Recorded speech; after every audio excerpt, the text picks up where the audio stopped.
Hello વિદ્યાર્થી મિત્રો, good morning. Last લેક્ચરની અંદર આપણે આઇન્સ્ટાઈનની થિયરી જોયેલી હતી, તેનું ફોટો ઇલેક્ટ્રિક સમીકરણ જોયેલું હતું અને તેના મત મુજબ આપણે એવું પણ જોયેલું હતું કે પ્રકાશ જે છે એનો કણવાદ પણ અસ્તિત્વ ધરાવે છે. તો આજે એના વિશે પ્રકાશનો કણવાદ, પ્રકાશનો ઉર્જા ધરાવતો અસતત એકમનો એક જથ્થો કે જેને આપણે ક્વોન્ટમ નામ આપી રહ્યા છીએ, ફોટોન નામ આપી રહ્યા છીએ, એના વિશે ડિટેલમાં જાણકારી આજે આપણે મેળવીશું. તો મિત્રો, હવે જાણકારી મેળવી છે આપણે પ્રકાશના કણ સ્વરૂપ, એટલે કે જેને આપણે નામ આપશું ફોટોન, કે અસતત ઉર્જાના એકમોનો એક જથ્થો છે, તરંગનો એક નાનકડો એવો કટકો છે, એનું જાણકારી આપણે મેળવવાની છે. તો સૌપ્રથમ આની શરૂઆત થઈ હતી મિત્રો આઇન્સ્ટાઈનથી. ક્લિયર? આઇન્સ્ટાઈને ફોટોઇલેક્ટ્રિક અસરનો એટલે કે લેનાર્ડના પ્રયોગનો અભ્યાસ કર્યો અને તેના ઉપરથી એને પ્રકાશનો કણવાદ આપેલો અને ઈસવીસન લગભગ 1921 સુધીમાં એવું તારવી દીધું કે પ્રકાશનો જે ક્વોન્ટમ જે છે એટલે જથ્થો જે છે, જેને આપણે ફોટોન કહીએ છીએ, એની ઉર્જા hf જેટલી હોય છે અને તેનું વેગમાન hf/c જેટલું હોય છે. ક્લિયર? તો સૌપ્રથમ આપણને માહિતી જે મળેલી છે આઇન્સ્ટાઈન તરફથી મેળવેલી છે.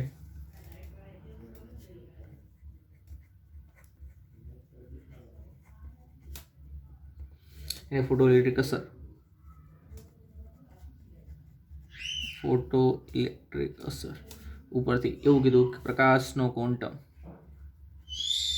પ્રકાશના ક્વોન્ટમને એટલે કે જથ્થાને hf જેટલી ઉર્જા હોય છે. એનો મતલબ એવું થયું કે ફોટોઇલેક્ટ્રિક અસર સમજવી હોય તો આઇન્સ્ટાઈનનો જે કણવાદ છે મિત્રો એ જ લાગુ પડશે. અને એમાં પ્રકાશનો જથ્થો છે, ક્વોન્ટમ છે, એને ઉર્જા કેટલી હોય છે મિત્રો? hf જેટલી હોય છે, આવું આઇન્સ્ટાઈને કીધું. ત્યારબાદ ઘણા બધા એક્સપેરિમેન્ટ થયા પ્રકાશને કણવાદને લઈને.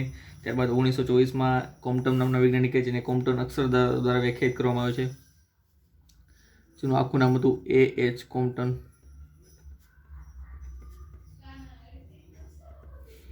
એણે ઇલેક્ટ્રોન દ્વારા એક્સરે એટલે કે ક્ષ-કિરણોના પ્રકિરણનો અભ્યાસ કરેલો. ક્લિયર? અને એને પણ પ્રકાશના કણવાદ સાથે સાંકળવાની તૈયારી કરેલી, એટલે તેને ઇલેક્ટ્રોન દ્વારા એક્સરેના પ્રકિરણનો શું કરેલો? પ્રયોગ. અને એના પ્રકાશના ક્વોન્ટમ સાથે સાંકળવાનો પુરાવો મેળવ્યો હતો તેને, કે ઇલેક્ટ્રોન એક્સરે દ્વારા પ્રકિરણ કરવામાં આવે છે તો એ પણ કંઈક કણ સ્વરૂપ ધરાવે છે, એ વાત એને કોમ્પટનના વૈજ્ઞાનિકે કરેલી. ત્યારબાદ મિલિકન નામના વૈજ્ઞાનિકે વિશિષ્ટ વિદ્યુતભારની વાત કરેલી હતી, તેના ઉપર પછી તેને નોબેલ પારિતોષિક પણ એને થયું હતું. પણ બધી વિશેષ ચર્ચાઓ છે. બેઝિક આપણને જે ખ્યાલ મેળવ્યો આઇન્સ્ટાઈન ઉપરથી મળેલો હતો. તો હવે જે પ્રકાશનું ક્વોન્ટમ આપણે કહી રહ્યા છીએ, પ્રકાશનો ઉર્જાનો જથ્થો કહી રહ્યા છીએ, જેનું નામ છે મિત્રો ફોટોન. તો હવે આપણે ફોટોન વિશે થોડીક ડિટેલમાં જાણકારી મેળવીશું. લખીશું મિત્રો ફોટોનની લાક્ષણિકતાઓ.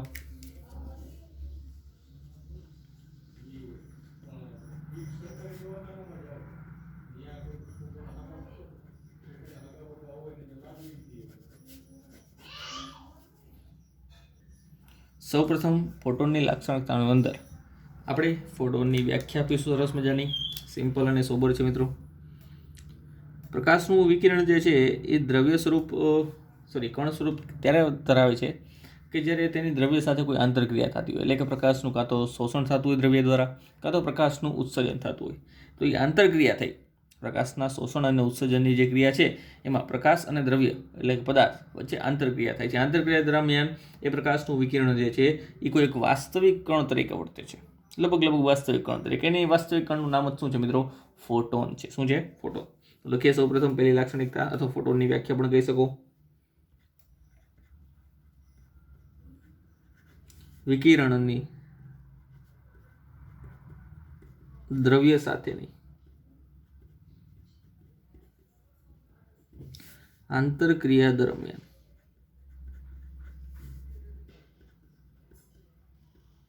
વિકિરણ જાણે કે વાસ્તવિક કણ હોય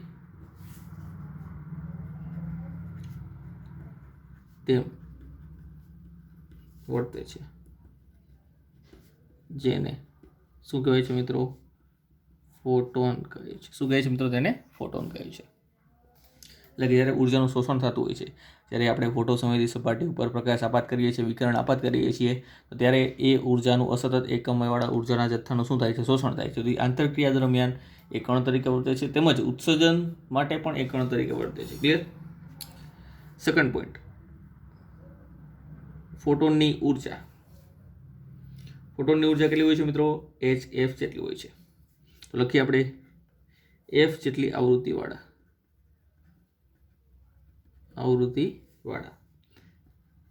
દરેક ફોટોનની ઉર્જા E બરાબર hf જેટલી હોય છે. ક્લિયર? કેટલી હોય છે મિત્રો? E બરાબર hf જેટલી હોય છે. જ્યાં h શું છે? પ્લાન્કનો અચળાંક છે. જ્યાં h છે પ્લાન્ક અચળાંક, જેની વેલ્યુ હોય છે મિત્રો 6.626 ગુણ્યા 10⁻³ જૂલ ઇન્ટુ સેકન્ડ. અને જો તમે hf ન લખવું હોય તો આપણી પાસે સરસ મજાનો સંબંધ છે. શું છે સંબંધ મિત્રો? તમારી પાસે ઓલરેડી આવું સમીકરણ છે, E = hf, પરંતુ તમે f નથી લખવા માંગતા, તો તમારી પાસે સરસ મજાનો એક સંબંધ છે મિત્રો, C = λ × f. ધોરણ નંબર 11 તરંગો નામના ચેપ્ટરની અંદર આવી ગયું છે. C = λ × f. C શૂન્યાવકાશનો પ્રકાશનો વેગ છે, લેમ્ડા એટલે પ્રકાશની તરંગ લંબાઈ, અને f જે છે એ આપત પ્રકાશની શું છે? આવૃત્તિ છે. તો f ની જગ્યાએ શું લખી શકો? તો કે c ના છેદમાં લેમ્ડા. તો આના બરાબર તમે આવું પણ લખી શકો, hc/λ. ક્લિયર? E બરાબર hf અથવા તો hc/λ, જ્યાં f એ આપાત પ્રકાશની આવૃત્તિ અને લેમ્ડા એ આપાત પ્રકાશની તરંગ લંબાઈ છે. પોઈન્ટ નંબર 3 મિત્રો, આ જે વિકિરણ જે છે એ વિદ્યુત ચુંબકીય તરંગનું બનેલું છે, જો તરંગ સ્વરૂપે વિચારીએ તો. અને એ જ તરંગ સ્વરૂપને જ આપણે ઉર્જાના અસતત એકમો એવા ફોટોન તરીકે વ્યાખ્યાયિત કરીએ છીએ, એટલે કણ તરીકે વ્યાખ્યાયિત કરીએ છીએ. અને આપણને ખબર છે કે વિદ્યુત ચુંબકીય તરંગો એટલે પ્રકાશનો વેગ કેટલો હોય છે? તો પ્રકાશનો વેગ 3 × 10⁸ મીટર/સેકન્ડ જેટલો હોય છે. તો મિત્રો એવી જ રીતે અહીંયા ફોટોનનો પણ વેગ એટલે કે ફોટોનની ઝડપ શૂન્યાવકાશમાં પ્રકાશની ઝડપ જેટલી, એટલે કે 3 × 10⁸ મીટર/સેકન્ડ જેટલી હોય છે. તો થર્ડ પોઈન્ટ મિત્રો સમજવા જેવો ખાસ, કેમ આપણે તેની ઝડપ 3 × 10⁸ મીટર/સેકન્ડ લઈએ છીએ. ક્લિયર? કારણ કે વિદ્યુત ચુંબકીય તરંગનો જ એક ભાગ છે, પ્રકાશનો એક ભાગ છે, એટલે ઝડપ તેની તરંગ જેટલી હશે. તો ફોટોનની ઝડપ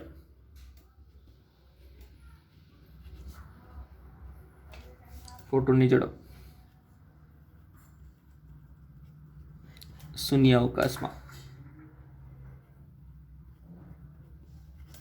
પ્રકાશની ઝડપ c જેટલી હોય છે. જ્યાં c ની વેલ્યુ કદાચ તમારાથી ભૂલાઈ ગઈ તો મિત્રો લખી દઉં છું ફરીવાર, 3 × 10⁸ મીટર/સેકન્ડ. આ છે શૂન્યાવકાશ પ્રકાશની ઝડપ, એટલે કે 3 × 10⁸ મીટર/સેકન્ડ. તો ફોટોનની ઝડપ આટલી, ફોટોનની ઉર્જા આટલી. હવે વાત કરીએ તેના દળ અને વેગમાન વિશે. ફોર્થ પોઈન્ટ, ફોટોનનું દળ મિત્રો. ચોથો પોઈન્ટ, ફોટોનનું દળ hf/c² જેટલું છે.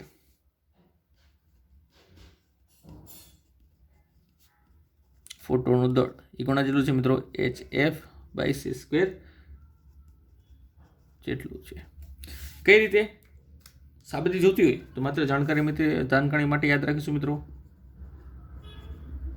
આઇન્સ્ટાઈને આના સિવાય એક સરસ મજાનું સમીકરણ વર્લ્ડ વાઇડ જે આપેલું હતું સરસ મજાનું, એ પણ યાદ હશે, E = mc².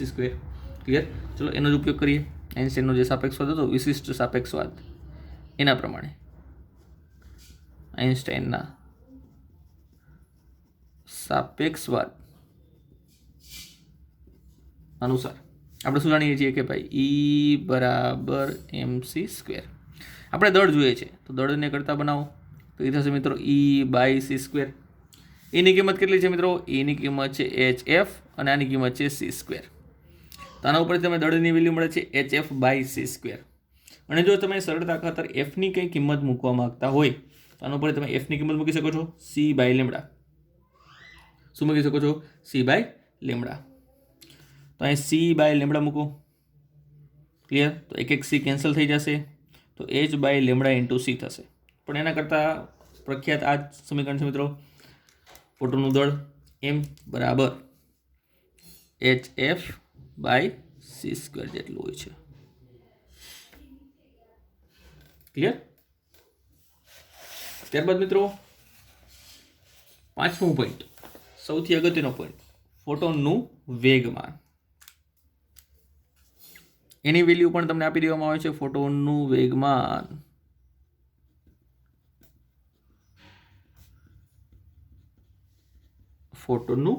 જેને આપણે એક સ્મોલ પી વડે દર્શાવીએ છીએ, એ હોય છે મિત્રો એચ એફ બાય સી જેટલું.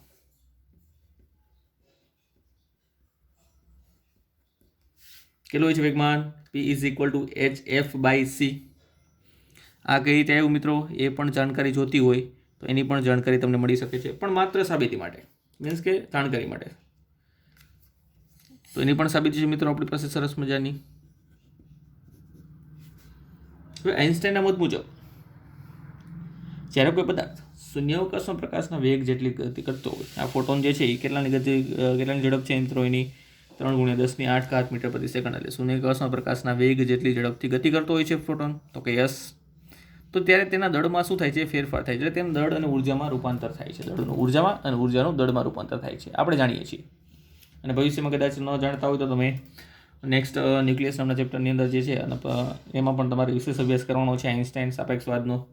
ક્લિયર? એમાં પણ આવી ગયું કે દળ અને ઉર્જાનું શેમાં થાય છે? રૂપાંતર થાય છે. તો મિત્રો એના મત મુજબ જે ઉર્જાનું આખું સરસ મજાનું સૂત્ર હતું વેગમાનને અનુલક્ષીને અને સ્થિર કણના દળને અનુરૂપ, એ કંઈક અલગ જ હતું. એ સૂત્ર હું લખું છું, એ પણ માત્ર જાણકારી માટે છે મિત્રો.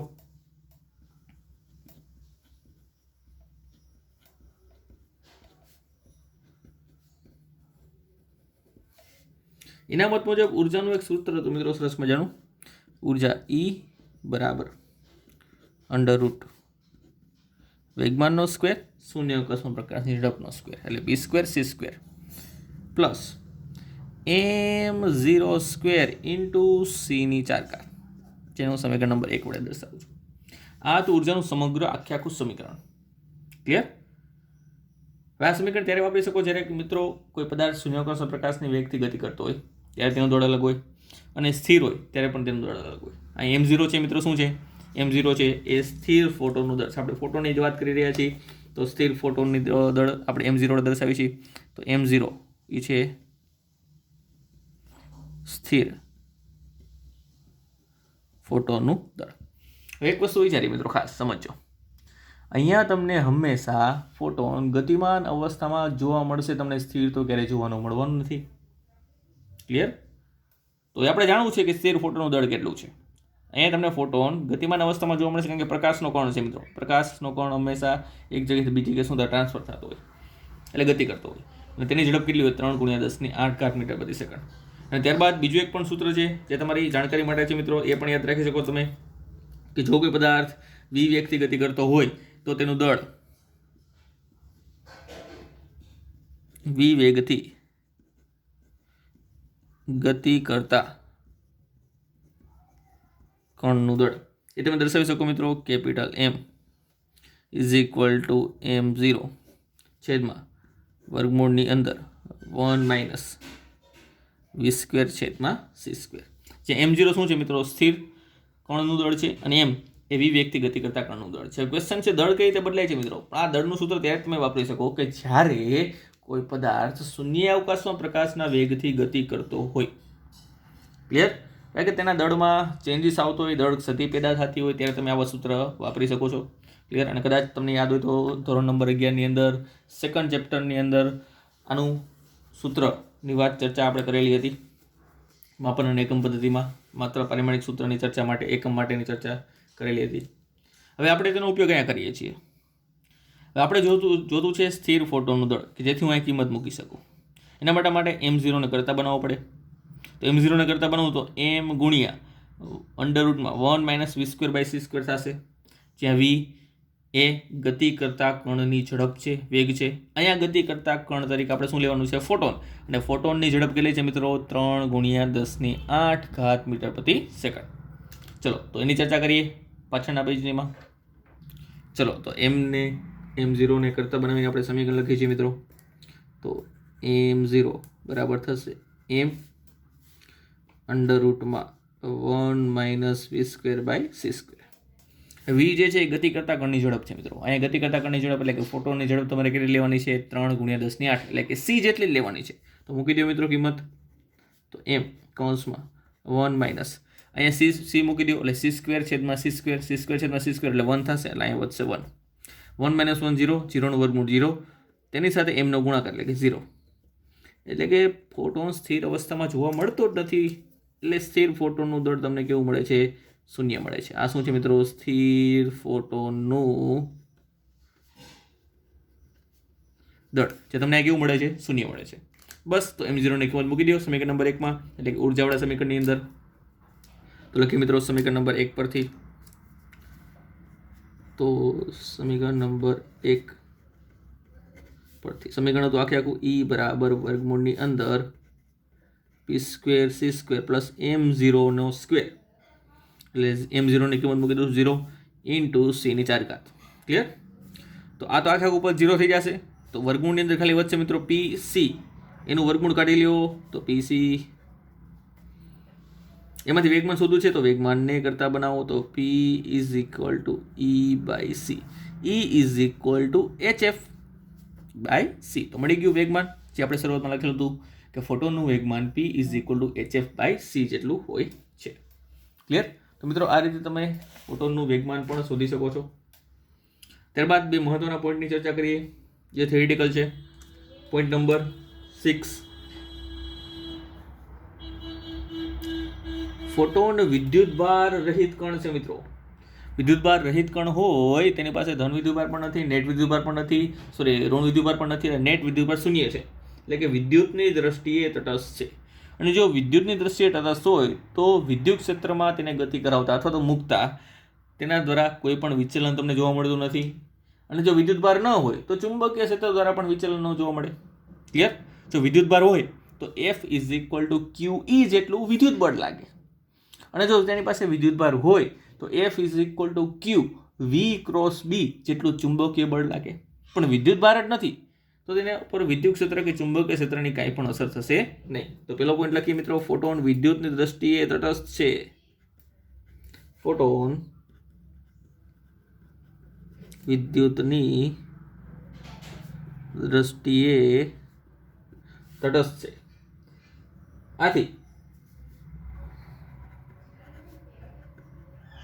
આથી તેઓ એટલે કે ફોટોન વિદ્યુત ક્ષેત્રો અને ચુંબકીય ક્ષેત્રો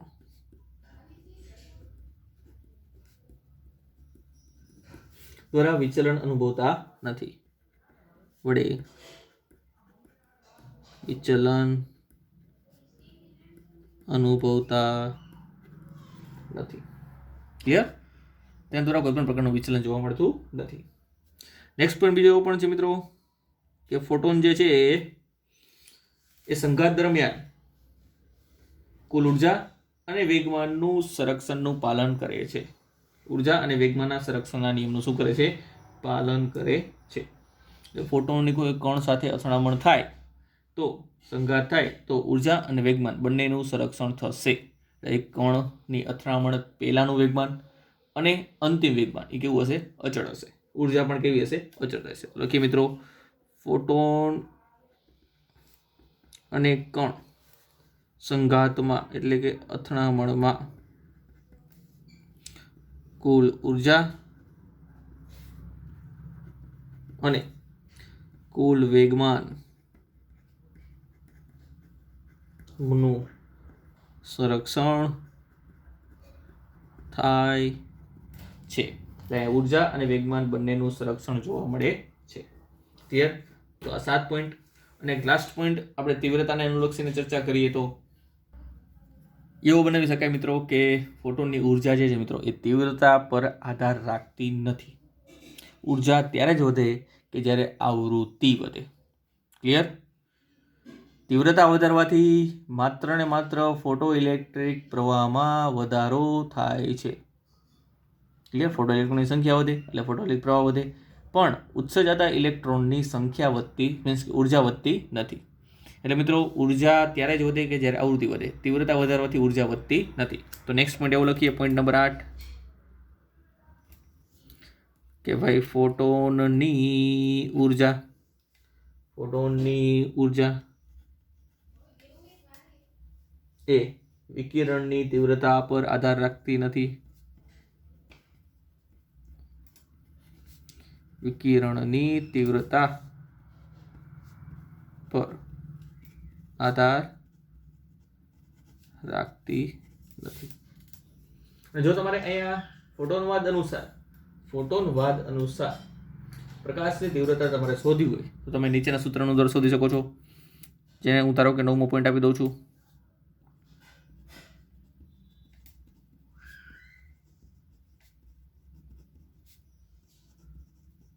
શું છે તીવ્રતાનું સમીકરણ? તીવ્રતાને ધારો કે હું આ વડે દર્શાવું તો મિત્રો યાદ કરો, એકમ સમયમાં એકમ આડછેદના ક્ષેત્રફળ દીઠ ઉત્સર્જન અથવા તો શોષણ પામતી ઉર્જાને તીવ્રતા કહે છે. એકમ ક્ષેત્રફળ દીઠ એકમ સમયમાં ઉત્સર્જન અથવા શોષણ પામતી ઉર્જાને શું કહે છે મિત્રો? તીવ્રતા કહે છે, EI કહે છે. હવે ધારો કે એક ફોટોનની વાત કરીએ તો ઉર્જાનું સમીકરણ મૂકી દઉં છું મિત્રો, HF છેદમાં એકમ સમય એકમ ક્ષેત્રફળ એટલે છેદમાં તો એક જ આવશે, પણ ધારો કે n જેટલા ફોટોન હોય તો કુલ ઉર્જા થશે મિત્રો NHF. તો અહીંયા તીવ્રતા થશે NHF. શું થશે? તીવ્રતા NHF, જ્યાં n એટલે કુલ ફોટોનની સંખ્યા. તો ભાઈ A અને T નું શું થયું? તો કે ભાઈ A એકમ ક્ષેત્રફળ દીઠ અને T એકમ સમયમાં. તો આને એવું પણ લખી શકાય મિત્રો, એકમ સમયમાં એકમ ક્ષેત્રફળની સપાટી પર આપાત થતી તીવ્રતા I = NHF હોય છે. એકમ સમયમાં એકમ આડછેદના ક્ષેત્રફળથી અથવા તો એકમ ક્ષેત્રફળવાળી સપાટી પર આપાત થતી તીવ્રતા NHF જેટલી હોય છે. આ ફોટોનની તીવ્રતા થઈ મિત્રો. આવી જ રીતે તમે ફોટોનનો પાવર પણ શોધી શકો છો. આ થી તીવ્રતાની વાત. હવે જો પાવરની વાત કરવામાં મિત્રો તો પાવરને આપણે કેપિટલ P વડે દર્શાવીએ છીએ. તો પાવર એટલે કે ઉર્જાના છેદમાં સમય. પણ જો અહીંયા એક ફોટોનની ઉર્જા HF હોય તો n જેટલા ફોટોનની ઉર્જા થાય મિત્રો NHF છેદમાં સમય. તો એકમ લઈ લઉં છું. તો ઉત્સર્જાતો પાવર અથવા તો આપાત થતો પાવર એ કેટલો હશે મિત્રો? P = NHF. ફરી એકવાર n એટલે શું? ફોટોની સંખ્યા, જ્યાં t ની વેલ્યુ તમારે 1 સેકન્ડ લેવાની છે. 1 સેકન્ડમાં આપાત થતો પાવર એટલે ઉત્સર્જાતો પાવર એવું પણ કહી શકો. NHF જેટલો હોય છે. ફરી વાર લખી દઉં છું. ત્યાં NHF શું છે મિત્રો? બંને સમીકરણમાં n જેટલા ફોટોનની કુલ ઉર્જા કેપિટલ E = NHF વડે દર્શાવવામાં આવે છે. ક્લિયર? છેદમાં અહીંયા એકમ સમય એકમ આડછેદનું ક્ષેત્રફળ અને અહીંયા ખાલી એકમ સમય. તો આથી મિત્રો બેઝિક ફોટોનની લાક્ષણિકતાઓ ક્લિયર. અહીંયા આપણો એક ક્વેશ્ચન જે છે શરૂઆતનો પ્રારંભનો એ ક્લિયર થયો છે. તો ક્વેશ્ચન તો કે પ્રસ્તાવનાની અંદર આપણે ચર્ચા કરેલી હતી કે દ્રવ્ય જે છે એ કણ સ્વરૂપ ધરાવે છે પણ તરંગ નથી ધરાવતો, અથવા ધરાવે છે તો ખબર નથી કઈ રીતે. એવી જ રીતે વિકિરણ જે છે પ્રકાશનું વિકિરણ એ તરંગ સ્વરૂપ ધરાવે છે, કણ કઈ રીતે ધરાવે છે ખબર નથી. પણ એ ક્વેશ્ચન આપણો અહીં પૂરો થયો કે વિકિરણ કણ સ્વરૂપ ધરાવે છે, તેનું નામ ફોટોન છે અને આ છે તેની લાક્ષણિકતા એટલે કે તેના લક્ષણો. ક્લિયર? એક ક્વેશ્ચન આપણો ક્લિયર થઈ ગયો કે હવે ફોટોન બંને સ્વરૂપ ધરાવે છે, તરંગ અને કણ. તો હવે આપણું ફોકસ હશે બીજા ક્વેશ્ચન ઉપર. બીજો ક્વેશ્ચન શું છે? કોઈ પદાર્થનું દ્રવ્ય કણ જે છે એ તરંગ સ્વરૂપ કઈ રીતે ધરાવી શકે? કણ સ્વરૂપ તો કહીએ જ છીએ આપણે દ્રવ્ય કણને, તો એ તરંગ સ્વરૂપ કઈ રીતે ધરાવી શકે? તો નેક્સ્ટ લેક્ચરથી આપણી ચર્ચા એ ટોપિક ઉપર રહેશે કે કોઈ દ્રવ્યને તરંગ સ્વરૂપે કઈ રીતે સાબિત કરવું. તો મળીએ મિત્રો નેક્સ્ટ લેક્ચરમાં એક નવા ક્વેશ્ચન સાથે.